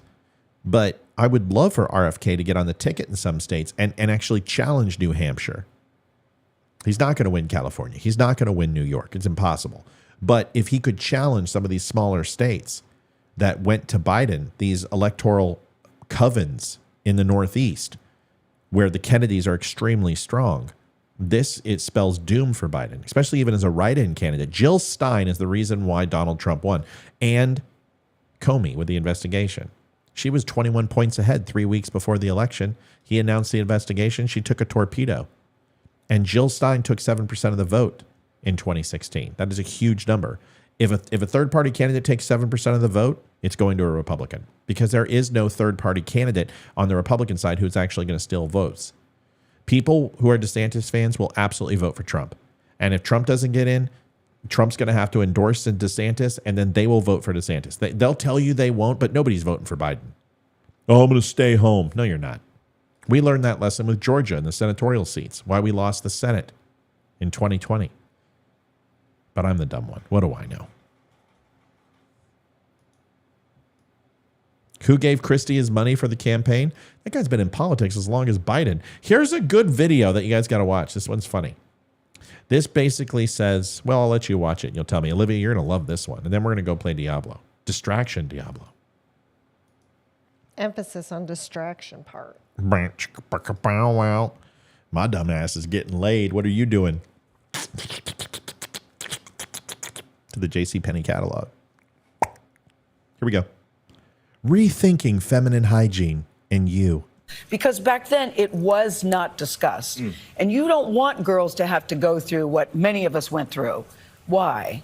I mean, because periods make human life possible. Yes. It's potentially one of the most natural biological processes of life. And yet history and society has built up this stigma that makes menstruators feel so ashamed. Yes. It makes us feel like there's something wrong with our bodies. We're taught that period blood is this contaminable, like, disgusting dirty, thing. nasty, dirty. yes. And I think that... I'm sorry, I forgot your name. Jet lag. It's okay. He goes by Donald on YouTube. That's what he has told me to call him on YouTube. But is that Donald? Yeah, he's gone by Cody and Kevin. Oh, so it's the other guy. I've been saying, dude, I've been saying that for how long, that if RFK Jr. gets in, that Donald Trump wins, or whoever is the Republican. Of course. He's the Ross Perot. He's the upset candidate. Of course. But it also is, if Ron DeSantis gets the nomination somehow and these indictments do pan out and Donald Trump doesn't endorse DeSantis, Joe Biden's going to win. There's a lot that's going to play out here. We all need to just chill. There's so many months. Let's listen to the rest of this idiot. It always breaks my heart to hear so many stories every day of young menstruators who get their period and have never heard about it, right? Because suddenly you think you're bleeding out. A lot of people think that they pooped themselves because period blood can be brown and they don't know that. Yes. And period blood isn't just liquid too, it can be clots. So we hear stories regularly of people thinking that like a piece of their heart came out. It's just, it can be so scary if you don't know the details of it. So what did you think? I'm going to do what? Well, so I got into this almost 10 years ago. Next year's my 10-year work anniversary. And you're 25. I'm 25, but when I was 16, I learned about period poverty through conversations I had with homeless women and my own research, and heard these stories of people using things like toilet paper, brown paper grocery bags, cardboard to take care of their periods. And at the time in 2014, 40 states in the U.S. had the tampon tax, which is a sales tax on period products, considering them luxury items. My favorite part, yeah. Yeah, in the background, yeah. Yeah, they're called menstruators. We're called menstruators now because, didn't you hear men can have periods too, so they can't just say women. Democrats Piss me off. Everyone. Absolutely Who not. wants to hear about that? That would be impossible. I've had kids, and I'm a girl. I'm a woman, a real woman that can menstruate. Who wants to hear about this shit in the morning on your morning news? I don't. And I go through it monthly. How do you? My God. How do you? What does this have to do with Trump? We've already moved Trump. We're off Trump. Oh my We God. haven't talked about Trump on this show in weeks. We're moving on. The only time we talk about Trump is when somebody in the audience brings him up.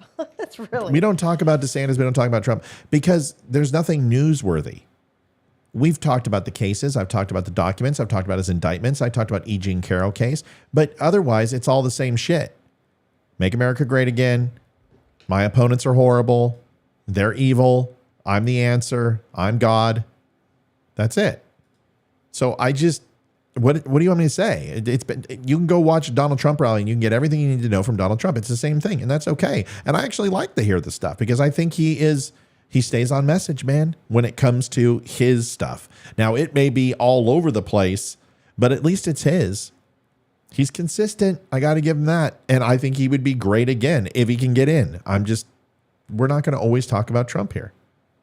But what I want to know is, Olivia, how do you feel about being marginalized to the point of being called a menstruator? You're now not called a woman. You're called a menstruator. So there's non-menstruators and then there's menstruators. And there's women who menstruate and there's women who don't menstruate. Because the quote now is this, and this is what doctors are saying. This is what Planned Parenthood's saying. Gender affirmation is saying. Not all who menstruate are women, and not all women menstruate. What? Yeah. That's it. Not all who menstruate are women. Does that mean you took a really big Come I- on. Don't be disgusting. Don't be gross. seriously. Don't be gross. So, not that this isn't gross enough. I don't need the visual, okay? I'm not playing in that field after hearing that shit. So, did DeSantis take money from Soros? I'm sure. Did Donald Trump take money from the Koch brothers? Sure. Why would George Soros give 17 of the candidates money and donate to their campaigns so people could say, oh, he's a George Soros plan? Folks, play chess. Don't play checkers. George Soros interferes in elections. He gives money to whoever. Of course, he hates Donald Trump. Of course, he's going to give it to anybody. This could be John Paul III or John Paul II could come out and run for president, and Soros would give him money. That doesn't mean anything. If George Soros wanted to give me $1 million, it really doesn't matter that he gave me $1 million. It's what I do with that $1 million that's important. Isn't that fair? Because if that idiot SOB wants to give me $1 million, I'll take it and I'll do good with it. And I'll build a bigger network and hire people and get a staff and all this other stuff. And I'll talk shit about him every day for the rest of my life. Has DeSantis ever said anything good about Soros? That's all you need to know. Can you please tell me what policies DeSantis has proposed that have been Soros backed? None. Thank you. Done. End of conversation. Who cares? Who cares? The thing that I have a problem with is right now we're not talking about that. We're talking about how they're calling my wife, my daughter, menstruators.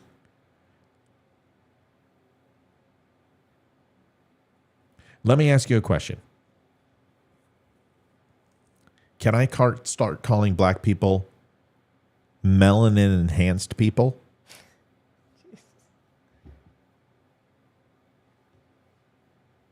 Is that okay? Is that okay to call black people that? Can I call Jewish Americans Jewy? They're Jewy. Is that okay? Can I do that? Why are we reducing women to a functional, necessary part of reproduction? Because if we're going to go ahead and do that, then they might call me explosive diarrhea. Or they might go ahead and call me a boner bro. If we're going to reduce people to bodily functions and classify them as such, isn't that a little degrading? Isn't that what we're trying to stop anyway? Wasn't that the whole point of burning the damn bras? Wasn't that the whole point of not separating people by gender and sex and who they slept with and who they didn't, what their colors are, what their religions are? Isn't this just another form of racism and sexism? It's a big form of sexism. Is this genalism? Is that even a word? It should be. Genophobia should be a word. But when I look at my wife, you know what I see? I see a beautiful, hardworking woman who deserves a day off. And I have been cleaning that damn kitchen and doing the shopping and raising the kids and doing everything I can do to fill the role that she did so well as I have this show, which takes up just as much time as it always has, but it doesn't matter. I'm at home, so I'm doing the wifely duties. And what I don't do is look at her and go, I wonder if she's, well, that's not true. I have looked at I wonder if I'm getting some that night. But I don't look at her and go, oh, she's a menstruator. You could be like our daughter. She calls me birth giver. Birth giver. That's what she calls me. Make menstruation female again. I wore the perfect shirt for the show, didn't I? You did. So for the people who tallywhacker, that would be good, right? Mr. Tallywhacker. For the people that say that they are a woman because they wear makeup and wear a dress, that's ridiculous. You are literally bringing us back to a time that saw women as material objects to be sexualized, and that was all they were good for. That they were to be seen and not heard. And by you saying that all she is about her skirt and her makeup is probably one of the most sexist things I've heard. But the problem is that sexism wasn't necessarily talked about. It wasn't discussed, and it wasn't open, and it was done in the dark corners of a room, or it was done around an all-male board. It wasn't necessarily it wasn't faux pas, but it wasn't discussed. It was kind of taboo to talk, and nobody was bred. My dad didn't pull me aside and say, listen, see that woman with tits? You sexize her as much often as you can. You grab her ass, Maddie. You go ahead and do it like a man. No parents pulled kids aside and did that. Nobody trained for that. It was just inherent. We watched our fathers, the way they treated our mothers, and we did the same. But this is actually being taught. This is a form of sexism that's acceptable. It's ridiculous. Just like gender dysphoria, just like racism and toxic masculinity and cultural bias and cultural appropriation and toxic masculinity. These things are being taught, and they are open forms of sexism and racism and discrimination and prejudice and bigotry. That's the difference. There was a time when racism was taught from generation to generation, and it was slavery and burning of crosses and lynchings, and that shit needed to be eradicated from the human consumption. I feel that this stuff is exactly like it. It's exactly like it. It's just different. It's not targeting African Americans. It's targeting women and objectifying women to the lowest common denominator, their menstruation. It's the most ridiculous thing. So, Liv? Yes. Your Secret Service name? Bleeder. It's going to be your Secret Service name. Bleeder's I on the... thought it would be something a little more cute. Bleeder's on the move. What's yours going to be? Perfection. I'm a man. So, that's right. Yeah. You know, I expect to see the... Masculine, hold on. Masculine, tall, muscular, long cock is on the move.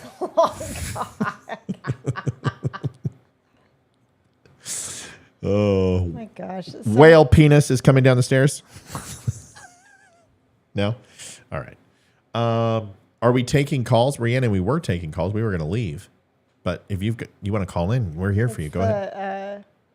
we're going to see But some of these ads again that used to be there in like the 50s and 60s that are so sexist. It's just... Well, that we see them now, but it's towards men. Women are always the smart ones on commercials. Oh, John, did you call?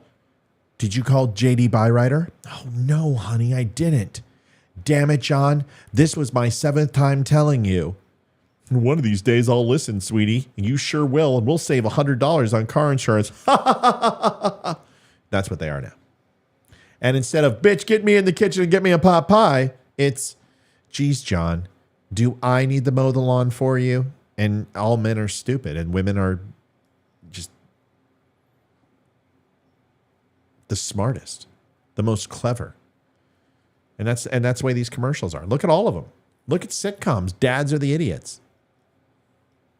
And men are... But yet they're marginalizing women. So how does this work? Because it's the destruction of matriarch and the patriarchal society. The man and woman, the nuclear family, the standard bearer of mom, dad, and 2 kids, and a white picket fence and a car. They're not in it for feminism. If you go to a college campus and you go walk a college campus, at any time, there's like 40 different protests going on. Everybody wants a piece of the pie. It's all about power. It's all about influence. The feminists want to destroy males. The males just want to be left the F alone because we were the power figure for a while and we know everybody hates us and we just want somebody else to get marginalized. The white man is just waiting for somebody to hate Mexicans again or not like lesbians or women or Hindus or anything but us. Just leave us alone. We're just waiting. We just want to watch our football, drink our beer, and shoot shit. That's all we want again. African Americans want white people to suffer for what they went through, and I can understand that. Native Americans want the white man to suffer for what happened. Gays and lesbians want to be accepted. They want the transgenders to be separate from the LGBT movement because they don't necessarily agree with transgenderism and what's happening right now. Everybody wants power. Republicans want to win over Democrats so they can get more money. They can run, they can handle, they can go ahead and give kickbacks to their people. They can run policy that's politically advantageous for their pocketbook. Everybody wants power, money, power, and votes. So when you ask the question, well, why are they coming after females? Because it's a certain demographic that's coming after females. The new wave of feminism doesn't care about women. They care about destroying men. So to answer your question, who's coming after women? The women who don't want to destroy men. That's who it is. The women who are not interested, who believe that men are equals, that believe that men and women have a responsibility to raise the household, who believe in a God, who believe in their children, who believe in protecting society, who believe in small government. Those are the people who are being sought after now by the people who hate men. It hasn't changed. Power it's all it is. The feminist movement has taken over misogyny in a role reversal. The feminist movement now is misogynistic towards men, if that makes sense. It's crazy. This is what happens. It's always a transfer of power. And if you look through everything throughout history, world history, this has been true with governments. It's been true with people who've usurped power. The one thing that people without power want is more power. That's the way it always is. Remember what Bill Cosby said? I've seen my wife's job and I don't want it. That's where I'm at. But I'm loving it and I love doing it. It's a great job.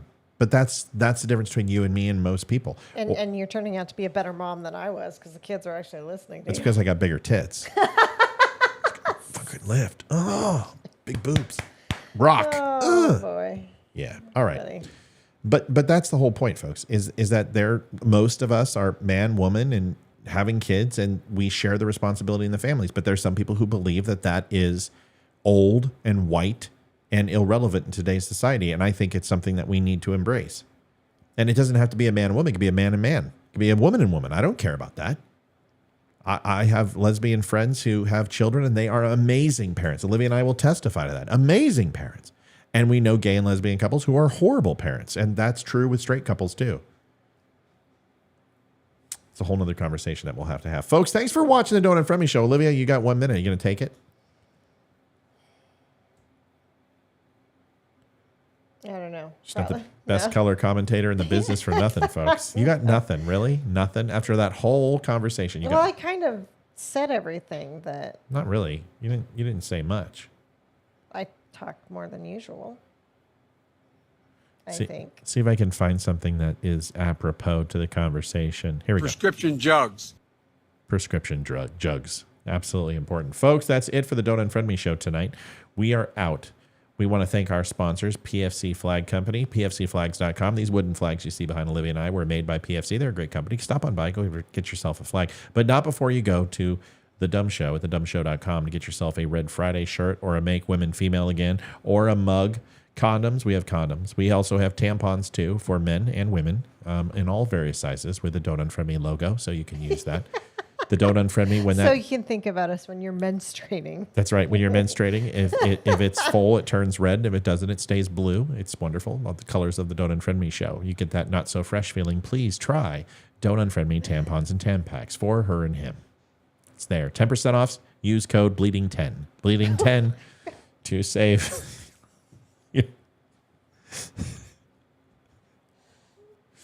DUM10, folks. DUM10. Way too much information. Code DUM10. DUM10 to save 10%. Oh my gosh. We give 10% back to bleeders annually. There is a pink tax. You will pay $1.29 more per tampon if you're a woman and you want the color pink. Otherwise, they are 99 cents. So, folks, we're here for you. Thank you for watching the Don't Unfriend Me show. Hey, there will be an episode tomorrow. Go watch the episode I did earlier about the national anthem. It's pretty funny. Go watch that. And then new show tomorrow will be about a little bit what we talked about tonight, the cocaine gate, and I'll be releasing that tomorrow morning early. Folks, we'll see you Monday live. Thanks for everything. Thanks for being here. We love you. We appreciate you, and we will see you tomorrow. We're out with Veteran Crisis Hotline. I am Matthew Spear. This is Olivia Spear. This is the Don't Unfriend Me show. We'll see you with Amy and Leroy on Monday. God bless everybody. Night, y'all. No, Bleeding 10 will not work, but Dumb 10 will. DUM10. DUM10. And just for shits and giggles, I might add Bleeding 10 to see if anyone uses it. Just might add it. Just to see. Go save 10%, folks. Thanks for everything. DumbShow.com. Go watch some old episodes. We'll see you on Monday. Bye. Night. I'm David Boreanaz with the Cast of SEAL team, and we have an important message for returning vets. Holy shit. We want you to know if you're struggling Hold to on, cope, don't leave. Don't there's leave. help, and it's just a phone call away. Vicky gets the comment of the night. She goes, bloody good show. 2 thumbs up. That's great. Thomas says, did I mishear you, Matt? Did you say the store was selling condoms or coffee mugs? We're selling coffee. We're not selling condoms. That was a joke. We're not. Debbie says that's bloody funny. Everyone's in on it tonight. You guys. It really is Red Friday. That's well said. I didn't think about that. Tastes great, less filling. Not. We're out of here. Good night. We're going to go throw up in our mouth a little bit. Good night. See you guys tomorrow. Monday. I'm David Boreanaz with the Cast of SEAL team, and we have an important message for returning vets. We want you to know if you're struggling to cope, there's help, and it's just a phone call away. The Veterans Crisis Line is staffed with experienced professionals who know your struggles. There's no greater sacrifice in service to our country. We're able to enjoy our freedoms because of it. Your service is important. You are important. For vets and their families, the Veterans Crisis Line is here to help 24 hours a day. Please call